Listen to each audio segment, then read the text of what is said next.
Hello and welcome to the section 5, Privilege Escalation.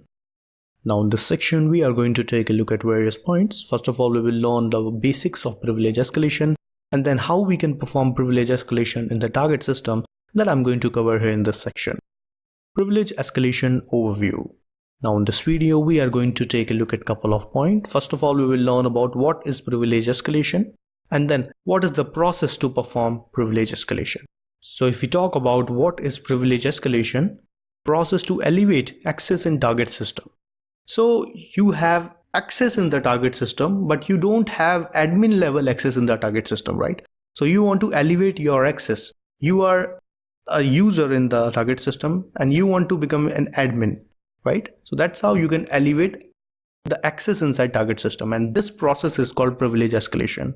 If a simple user is trying to become an admin, that's called privilege escalation. So if I talk about the setup, so we have this setup. We already tagged on the victim machine and we have meter session, right?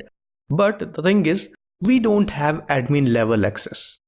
So if I want to perform any admin level work, I cannot because I don't have the access to perform that task. So what I need to do here, I need to get the admin level access. I need to perform privilege escalation, right?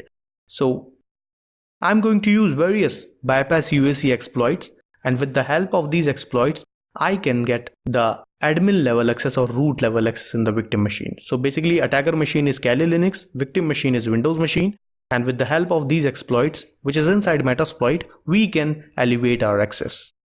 So after these exploits, you will get the admin level access in the victim machine, and the overall process is called privilege escalation.